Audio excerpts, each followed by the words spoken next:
pulse beneath my palm. The choice I had made was not yet visible. The next moment, like any good ledger, would begin to add up. I opened the door. I have learned to read the city the way I read an old book, by noting the smudges, the signs of repair, the places where someone has once tried to mend a tear and left the stitches proud and visible. Names are like marginalia added, adjusted, annotated by hands that are as fallible as any compositor's. We had long treated the ledger as oracle, because its lines had never bent for us. But Father Benno T. and I came to the work of unbending it with the patience of proofreaders correcting a pernicious error. He met me in the little room beneath his chapel with 2 wrapped bundles and a pot of tea gone cold on the desk. The room always smelt of beeswax and damp vellum, as if the paper itself had exhaled centuries of confessions. Candles threw the carved capitals of a prayer book into relief. The chapel above us gave only the faintest murmurs when bells tolling some remote liturgy passed through. He motioned me to the table and, for a long moment, simply watched me watch him unpack an account book bound in rough leather, a clerk's memorandum with the corners turned inward, a frayed envelope whose seal had been broken and reheated with a different thumb. "Names do not come down from the sky," he said when the tea had finally grown tepid. "They are handed from one desk to another. The ledger is not prophecy, it is practice." Listening to him, I had the peculiar clarity one feels when a familiar sentence is set in a new typeface and at once reads as a different proposition. Father Benno T. was not the sort to offer theories for the sake of argument. Once he had begun, he spoke with the precise cadence of someone who decants information into measured portions so that it might be understood and survived. We began by sorting the paper by hand, letting the margins speak first. Margins, I have argued to many, are the only honest space in a book, the place where a reader's dissent leaves its footnotes.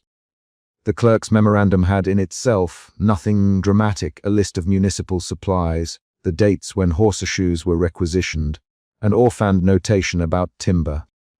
But in the margins, someone had written tiny numerals and a cramped cipher that matched a repeated sign in the ledger we kept beneath the false floor. "See here," Father Benno T. murmured, tapping the ink with a ringed finger. "A column for departments, a small notch for informant's value, and a cross when the tribunal desires theatricality." I had spent nights counting letters as if they were bones. The sight of those notches made a different kind of counting possible. The ledger's authority did not simply rest upon its page. It was supported by the quiet economy of exchange. Informers sold names, clerks translated names into calendars, officials staged spectacles. Together they made inevitability. When someone in power reads a name aloud with absolute certainty, they do so because a web of small decisions has already set the stage and prepared the rope. We took then to tracing the roots of ink. We learned the clerk's hand well enough to recognize its arrogance, an angular flourish on the capital letters, a faint tremor on a particular S. Jean Morel, when we consulted him at the municipal registry, confirmed our suspicion with an exasperated half-smile. "There is a notation for urgency," he said, leaning over a basin of steaming water that fogged the glass. "A small dot beside a name, and the desk is instructed to." He broke off. He had not wanted to speak too loudly of the tribunal, and a man who had learned to name his limits is always the more useful ally.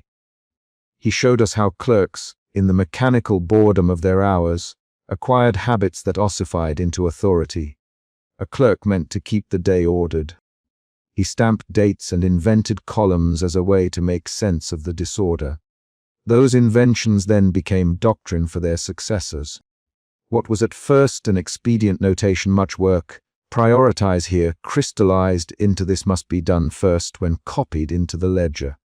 Habit, repetition, and the human hunger for tidy bookkeeping had rendered contingency into ritual.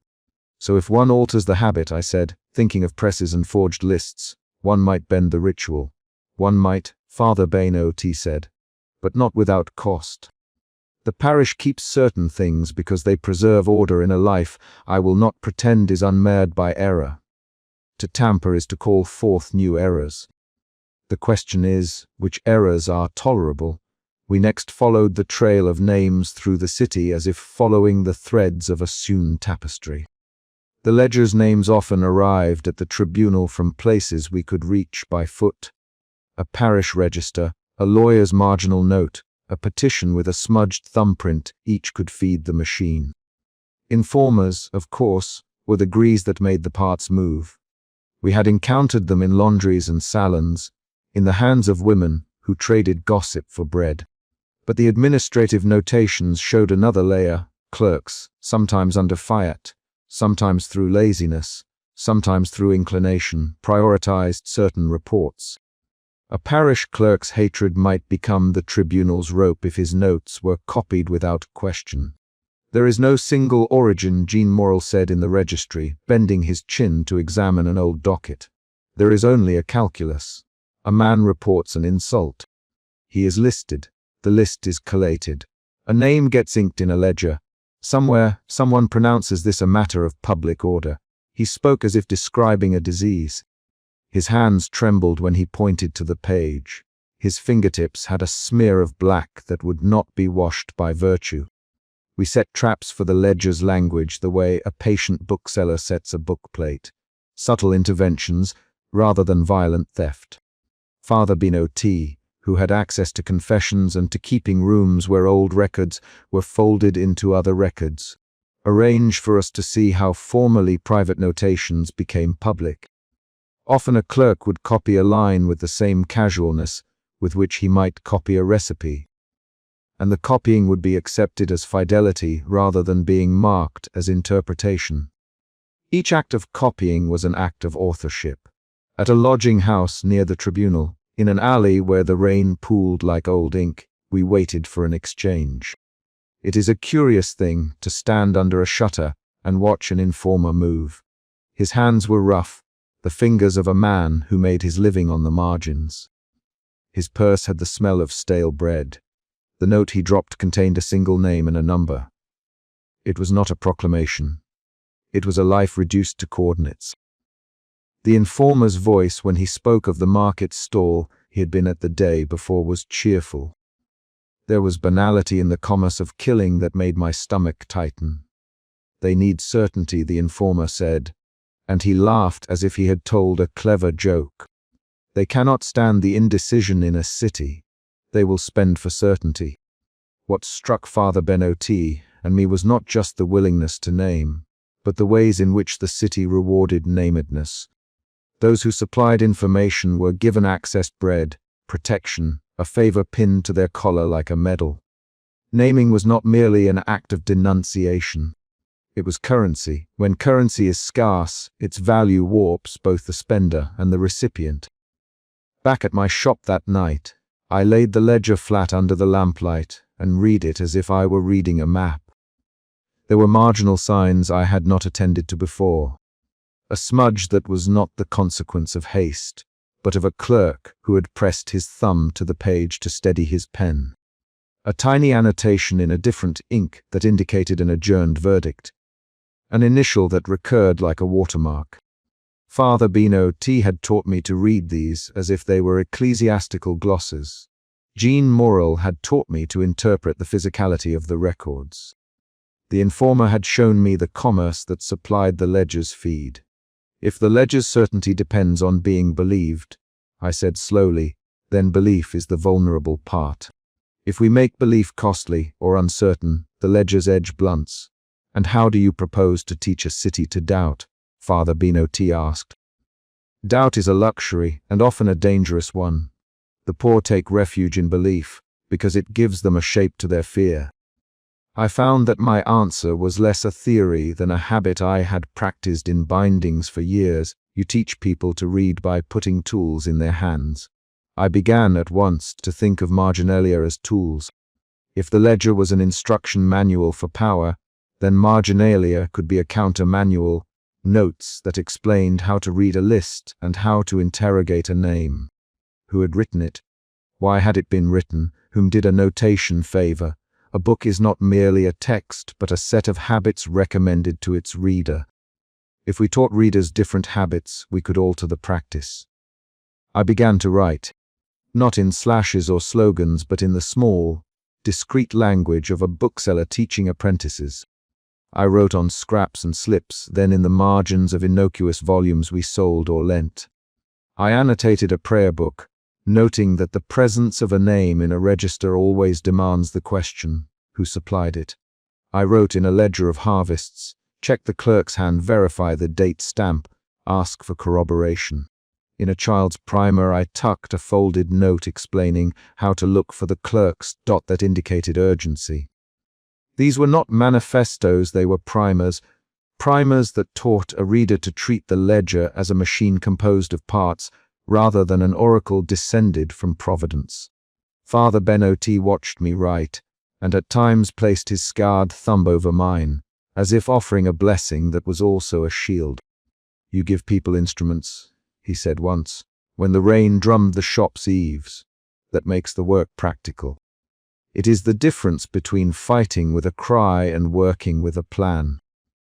We tested our primers in the small ways we could. A laundress who learned to ask a clerk for a supporting signature and thereby kept her brother from being summoned. A brewer who recognized the clerk's flourish and protested an erroneous notation until the matter was refiled. These were not heroic victories, but acts of stubborn housekeeping. They made me feel both more dangerous and more vulnerable. Each success laid us open to scrutiny. Each failure reminded us that the ledger's apparatus could find new routes around our corrections. The more I annotated, the more cunning I grew in my concealments. Notes folded into the false bottom of a box. Primers soon into bindings with a seam that looked accidental.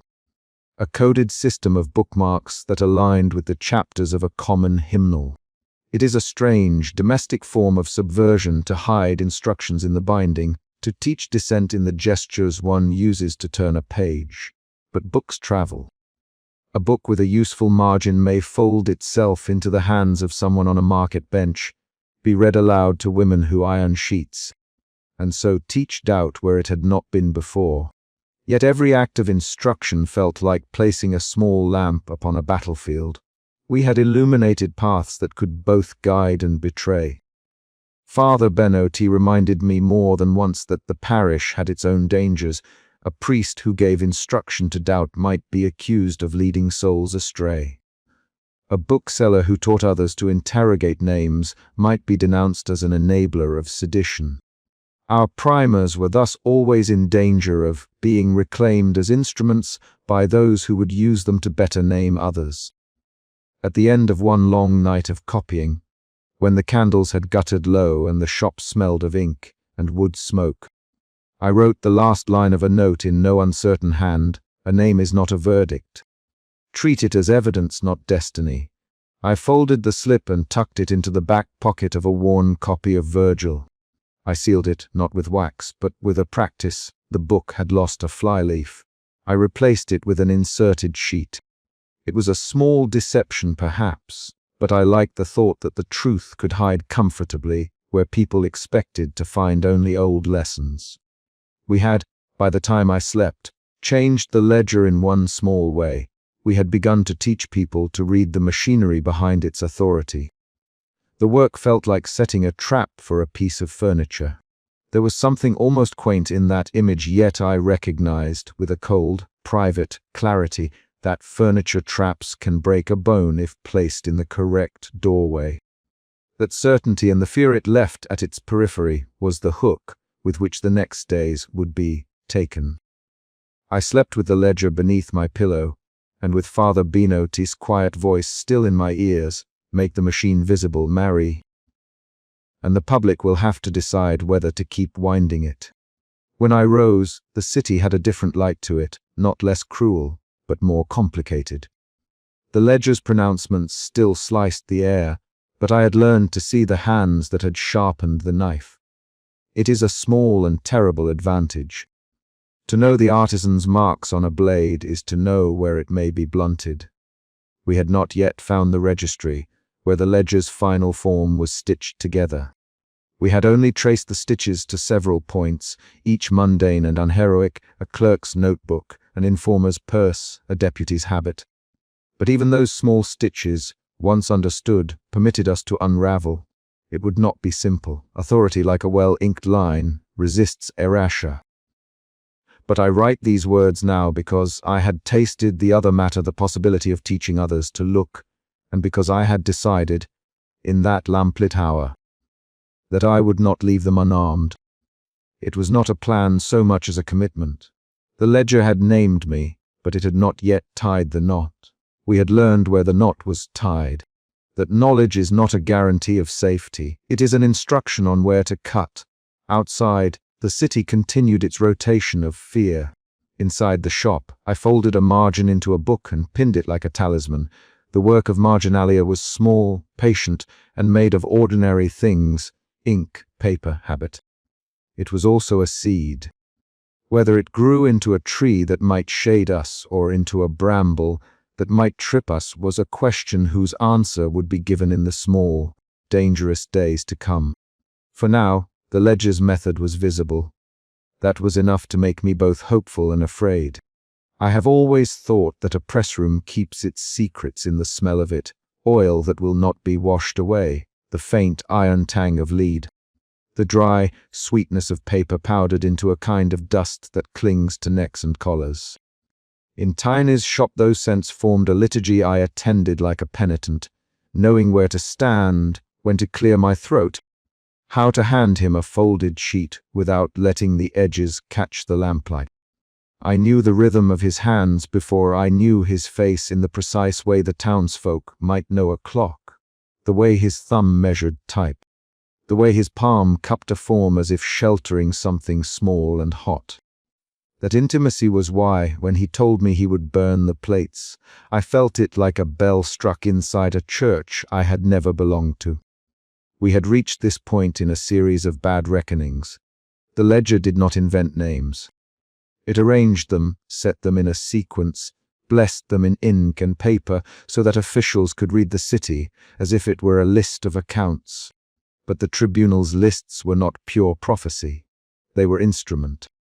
Clerks, informers, vindictive neighbors, these hands wrote the cadence, and the guillotine, being a machine of public accounting, obeyed. That was our discovery and our consolation. If lists were made, they could be unmade or remade. The consolation, however, was a narrow and dangerous thing. It required tools, materials that could pass as official, and the courage to use them. Tiny's courage was practical. It took the stubbornness of a man who had once run his press for a salutation and an elegy. His voice did not tremble when he made the decision. It sounded like typesetting itself, final, deliberate. "I will throw them into the flame," he said, and there was no flourish in the words. He had the look of someone naming a debt. "If we are going to make a counterfeit good enough to be believed, I cannot keep plates that prove me false. They are suture and scar at once.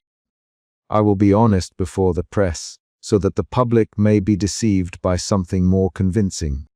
For a long time I watched him as if he were a subject in a painting one might not touch. I catalogued the small betrayals that had led us here: the clerk in the civil office, who thought a name was collateral for a favor; the laundress who mistook gossip for truth; Hortense's frightened mouth, in which rabbit names escaped between linen folds. I thought of Tiny's sister, how her head had been bowed in the yard, and how no printed testimony could unmake that night. I thought of my father, whose debts had taught me the arithmetic of helplessness. Each small account added up, and in the sum the plates had weight. The press room that night smelled of wet paper, and the rag hauled at the foot of the press. In the corner the furnace glowed like a heart. Tyne had cleared a space on his worktable and arranged the plates, as if preparing for a funeral rite.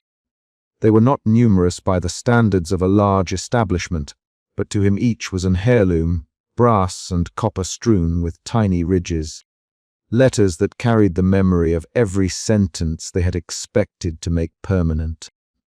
He lifted one and set it down as a priest might smooth a stole.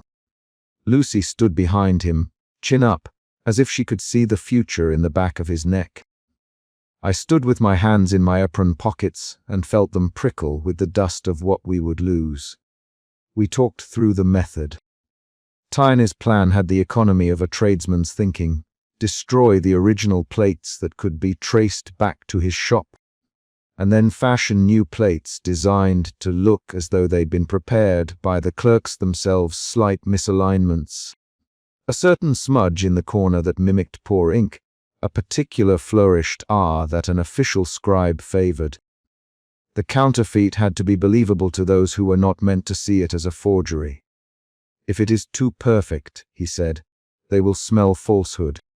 If it is too crude, they will suspect amateurism. We must walk the narrow line between a clerk's slop and a printer's care. It was work he could do, because Tyne had learned to read the provincial hand in the margins of registers.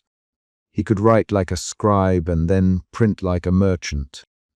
But he could not both do this and keep the plates that tied him to the very administration we intended to mock.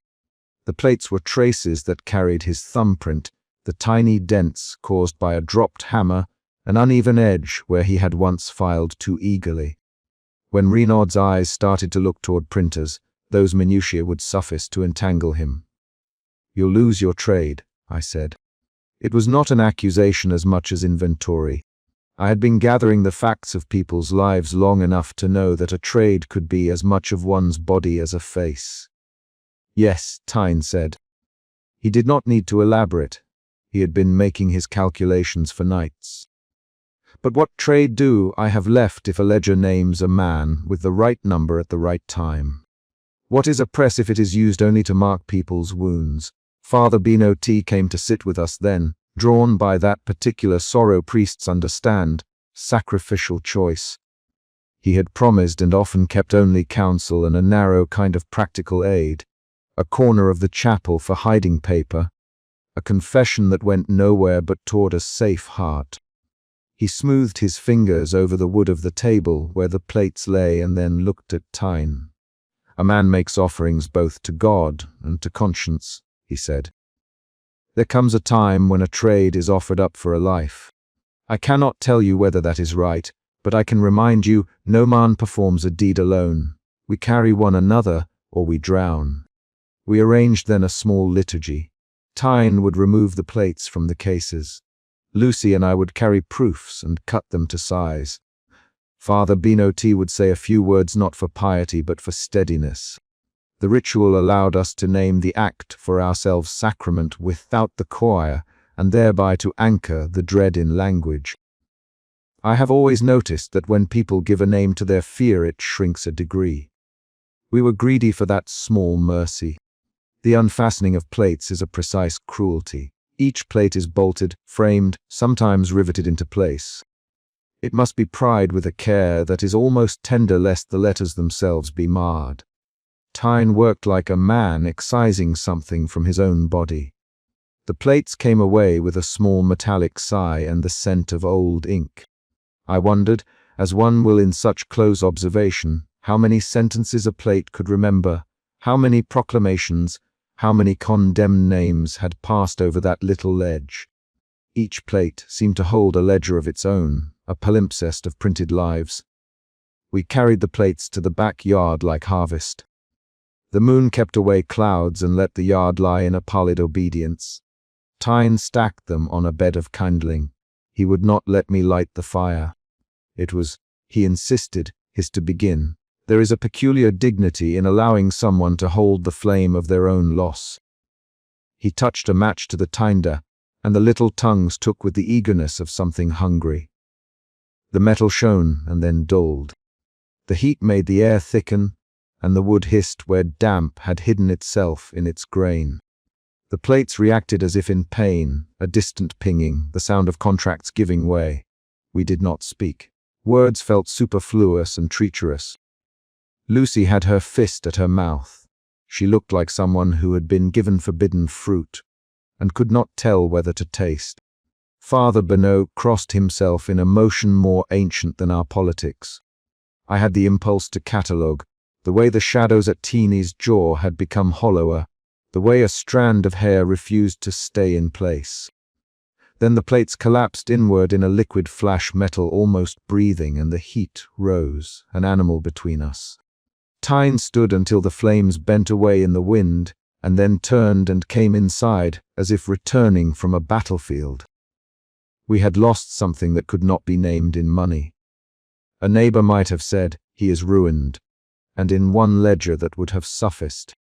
But ruin is a composite. There is the immediate material loss and the further, longer loss of future capacity. Tyne's hands would still set type, but he no longer had the particular pieces that testified to his work for the clerks. He had made, with his own hands, a clean break that might save other lives. There were immediate consequences of a more practical sort. Without plates, we could not rely on the old forgeries. We had to create anew, and to fashion a counterfeit that replicated not only the text but the manner of its construction. For this we needed a copyist who could imitate clerkly hesitations, a paper source that matched the paper used by the tribunal, and, bitterly, time. Time was our enemy. Bastien ran errands that night as if the city fed him a new breath. He returned with paper small enough to slip into a register and ragged enough to pass as official misprints. Lucy learned to fold with a care I had not seen in her before. She measured breadth and edge and seam with fingers that trembled but were sure. Tian, though worn, found a strange vigor in the work. He set type as if each letter were a prayer answered badly but devotedly. "We do not print to lie," he said once, pressing a line into the press. "We print to make possible an opinion that the weigher of men might have missed." We worked that night by lamp and by a wan vigilance that made the hour seem both very late and terribly early. The press hummed. The platen fell with a dull, small certainty, and then the sheet slid out, slick with wet ink. It felt obscene and holy at once. We made 3 prototypes, then 10, then 100. Each sheet had those deliberate, clerical flaws, the trailing period that sometimes escaped a scribe's eye, the slight ink smudge in the lower corner, the margin alignment that suggested a hurried clerk. Tyne insisted on these imperfections. He said the tribunal trusted the irregular as much as it trusted the ornate. It was a grim mimicry. When we had printed enough, we distributed the copies as if performing a small miracle. Bastien zipped them into pockets. Lucy tucked them beneath bread at a market stall. I left one on a table where a clerk might pick it up and think it belonged to his day's work. The counterfeit did not shout. It insinuated. That night the city turned for a while in a different orbit. At the baker's, a woman looked at a paper and laughed, then grew quiet. Somewhere an official clerk paused over the list and cursed, and then reached for his ledger with a furtive hand. For a few hours the ledger's certainty seemed less thick in the air. People began to ask whether the names could be wrong. That small question like a spark in tinder spread, and yet the act was not unalloyed triumph. Tyne's face was the ledger's new margin, a printed space that told of loss. He would have less work for months. His reputation with clients who only valued official imprimatur was poisoned. He showed me a ledger entry of his own, written by his hand and reworked by others, that indicted him indirectly. The commissaire was not slow to read those margins. Renaud's men had noticed printers more than once, and would not be pacified by spectacle for long. I found, in the days after, that each small victory carried its own dead weight. People thanked us with eyes and bread and favors, but others recoiled. A customer who had once lingered for hours to browse now glanced at our shelves as if at contraband. Madame Rousseau began to look at my shop as if assessing whether it had become a public threat. There are parts of dissent that dissolve intimacy, and if we were careful we were still cast as other. We spoke little of future plans. There was, however, a practical rearrangement. Tyne resolved to teach Lucy more of his trade so that she could, in time, set plates for the sorts of lists we might yet need. He would repair when he could, taking small jobs that did not call back the tribunal's attention. Father Benoit offered us more of his hiding places and a few voices that could be juggled for rumor and cover. I counted each small help as if it were currency. I made a decision too, which was less heroic and more stubborn. I would stay in the shop and catalogue marginalia,